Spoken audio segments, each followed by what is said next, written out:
So এই ভিডিওতে basically তোমাদের যে সিভিক এর মধ্যে এনভায়রনমেন্টাল স্টাডিজ রয়েছে তার প্রথম যে চ্যাপ্টার রয়েছে মানে পরিবেশের বিদ্যার পরিচয়, সেই চ্যাপ্টার থেকে আমি 25 হচ্ছে কি এমসিকিউ করে দিয়েছি। সো এই পিডিএফটা তোমরা মানে 25 মানে 25টা মতো যে এমসিকিউ রয়েছে এই পিডিএফ তোমরা ফ্রিতে পেয়ে যাবে। সো ওটা কীভাবে পাবে একটুখানি আমি তোমাদের কোশ্চেন্সগুলো প্রথমে বলবো, দেন তারপরে বলে দিচ্ছি যে তোমরা পিডিএফটা কীভাবে ফ্রিতে পেয়ে যাবে।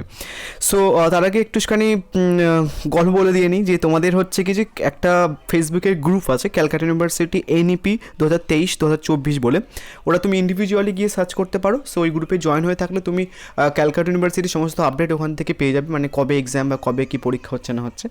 সো ওই গ্রুপে একটু জয়েন হয়ে যেও, ঠিক আছে। অ্যান্ড যেহেতু নিউ তোমাদের সিলেবাস অ্যান্ড তোমার ফার্স্ট সেমিস্টারে তোমাদের কিন্তু সমস্ত কিছু টাইমলি জানা উচিত, সেটার জন্য গ্রুপটা ক্রিয়েট করা।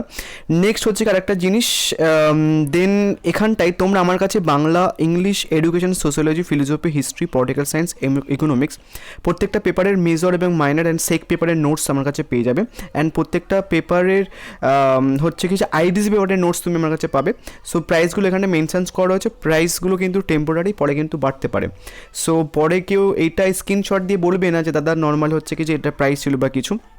অ্যান্ড আরেকটা জিনিস বলে দিয়েছি যে English, sociology and philosophy and economics এই পেপারগুলোর প্রাইস কিন্তু বেশি, ঠিক আছে। অ্যান্ড সবগুলোর প্রাইস যেগুলো তোমরা দেখতে পাচ্ছ মানে এইসি ইংলিশ মানে কম্পালসারি ইংলিশের 219, and Bangla, history, political science, এডুকেশনের আইডিসি পেপার 221 টাকা। অ্যান্ড এনভায়রনমেন্টাল কনস্টিটিউশন ভ্যালু মানে এই পেপারটার নোটস মানে হচ্ছে কি 319 টাকা, 319 টাকা।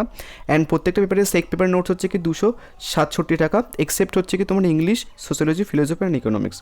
অ্যান্ড সমস্ত প্রাইস কিন্তু বাংলা ভার্সন অ্যান্ড ইংলিশ ভার্সনের প্রাইস কিন্তু একটু বেশি।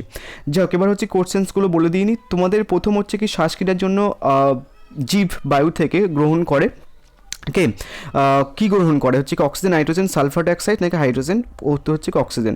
হচ্ছে কি পরিবেশ, পৃথিবীর পরিবেশের পরিবর্তন শুরু হয় জীবের সৃষ্টির লগ্নে বা কিছু। সো আমি তোমাদের জাস্ট অপশানসগুলো তোমরা একটু দেখে নিই, আমি জাস্ট অ্যান্সার্সটা বলে দিচ্ছি, যেহেতু পিডিএফটা ফ্রিতে দিয়ে দেবো, অনেকে যাবে না নর্মাল হচ্ছে কি যে পিডিএফ ফ্রিতেও নিতে, তো সেটার জন্য তাদের জন্য একটু বলে দিয়ে নিই। দুয়ের উত্তর হচ্ছে কি যে মানুষের আবির্ভাবের পর। হচ্ছে খাদক হলো, খাদক কি উত্তর হচ্ছে কি যে উৎপাদকের নির্ভরশীল জীব। নেক্সট 3 নম্বর হচ্ছে কি বিয়োজক হলো পরিবেশের, উত্তর হচ্ছে কি সজীব উপাদান। নেক্সট হচ্ছে কি সম্পদের গুরুত্ব নির্ভর করে তার উত্তর হচ্ছে কি ব্যবহারে। নেক্সট হচ্ছে কি বায়োস্ফিয়ার শব্দটির প্রবর্তক হলেন, উত্তর হচ্ছে কি যে জন এডওয়ার্ড সুয়েজ। নেক্সট 7 নম্বর উদ্ভিদ পরিবেশ থেকে শোষণ করে, সেটা হচ্ছে কি তোমার উত্তর অক্সিজেন ও কার্বন ডাইঅক্সাইড। নেক্সট হচ্ছে কি যে পরিবেশে একটি জীব বেঁচে থাকে, উত্তর হচ্ছে কি তোমার মিথস্ক্রিয়ার মাধ্যমে। কিসের মাধ্যমে? মিথস্ক্রিয়ার মাধ্যমে। নেক্সট 9 নম্বর জৈব পরিবেশের জন্য অপরিহার্য নয়, উত্তর হচ্ছে কি আলো। নেক্সট ভারতে পরিবেশবিদ্যা একটি আবশ্যিক বিষয় হিসেবে গ্রহণ করার ক্ষেত্রে কার অবদান অনস্বীকার্য, উত্তর হচ্ছে কি তোমার এন.সি. মেহতা। নেক্সট হচ্ছে কি যে হাইপোথিসিস এর প্রবক্তা হলেন হচ্ছে কি তোমার জেমস লাভডক। নেক্সট হচ্ছে কি তোমার জীবমণ্ডল গঠিত হয়েছে, ওটা হচ্ছে কি জলমণ্ডল, স্থলমণ্ডল এবং বায়ুমণ্ডল নিয়ে। নেক্সট সমস্ত জীবের শক্তির উৎস কি? সূর্য। নেক্সট হচ্ছে কি পরিবেশে অক্সিজেন উৎস কি? সালোক সংশ্লেষের প্রক্রিয়া। নেক্সট হচ্ছে কি প্রথম বসুন্ধরা সম্মেলন গঠিত হয়েছিল কবে? সুইডেনের স্টকহোমে। নেক্সট হচ্ছে কি তোমার প্রথম বসুন্ধরা সম্মেলন অনুষ্ঠিত হয় কত সালে? সেটা 1992 সালে। নেক্সট 17 নম্বর শেষ বসুন্ধরা সম্মেলন অনুষ্ঠিত হয়েছে 2012 রিও জেনেরিতে। অ্যান্ড তোমরা এনভায়রনমেন্টাল স্টাডিজের 2 মার্কসের কোশ্চেন্সের আমি কিন্তু সাজেশনস দিয়ে দিয়েছি, তোমরা প্লে লিস্ট চেক করলে সেগুলো সমস্ত কিছু পেয়ে যাবে। অ্যান্ড চ্যাপ্টার ওয়াইজ কিন্তু 5 মার্কসের কোশ্চেন্সের সাজেশনের ভিডিও পোস্ট করো, সেখানটায় পেয়ে যাবে। অ্যান্ড হচ্ছে কি যে তোমরা এই পিডিএফটা কীভাবে পাবে একটুখানি বলে দিয়ে নিই তোমাদের।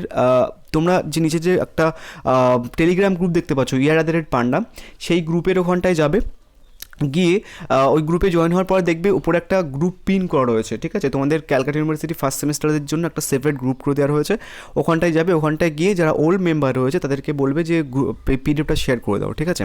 অ্যান্ড যারা প্রথমে গ্রুপে জয়েন হয়ে যাবে অ্যান্ড পিডিএফ পেয়ে যাবে, যারা নিউজ যাবে তাদেরকে একটু শেয়ার করে দিও, আদারওয়াইজ গ্রুপ কিন্তু ডিসব্যান্ড করে দেবো আমি, ঠিক আছে। নেক্সট 18 নম্বর হচ্ছে এজেন্ডা 21 কোন বসুন্ধরা সম্মেলনে গৃহীত হয়। অ্যান্ড নেক্সট টাইম পার্টগুলোতে তোমাদের কিছু নর্মালি এমসিকিউ দেওয়ার চেষ্টা করবো, কেননা আমি পিডিএফের মধ্যে মানে যে পিডিএফটা আমি হচ্ছে কি দিচ্ছি মানে কি নর্মালি বিক্রি করছি বেসিক্যালি, সেই পিডিএফের মধ্যে যতগুলো এমসিকিউ আছে সব সবগুলো এমসিকিউ দেওয়া পসিবল নয়, ঠিক আছে? আমি কিছু কিছু দেওয়ার চেষ্টা করব, কেননা 370টার মতো এমসিকিউ দেওয়া রয়েছে। আমি যদি প্রত্যেকটা 25টা বা 30টা করেও দিই, তাহলে আমার নর্মাল হচ্ছে তোমাদের এক্সাম পার হয়ে যাবে, তাও কিন্তু কমপ্লিট করতে পারবো না, ঠিক আছে? তো যারা নোটস তুমি একটু নিয়ে নিও, সো যারা একদম নিতে পারবে না একটুখানি এমসিকিউগুলো দেখে নিও। যাই হোক, কোন শহরে দুবার বসুন্ধরা সম্মেলন অনুষ্ঠিত হয়? Rio de Janeiro. নেক্সট 20 নম্বর হচ্ছে কি রত্নাকর বলা হয় সমুদ্রকে। নেক্সট আঞ্চলিক সম্পদ হলো কয়লা। নেক্সট হচ্ছে কি তোমার জীবের সকল রাসায়নিক প্রক্রিয়া নির্ভর করে তাপের উপর। উৎপাদক খাদ্য তৈরি করে হচ্ছে কি শর্করা জাতীয়। নেক্সট হচ্ছে কি পৃথিবীর পরিবেশ তথা বায়ুমণ্ডলের অক্সিজেন থাকে, উত্তর হচ্ছে কি 21%। লাস্ট প্রশ্ন, বিশ্ব উষ্ণায়নের জন্য দায়ী হচ্ছে কি তোমার carbon dioxide. So thank you, next পার্টে দেখা হচ্ছে।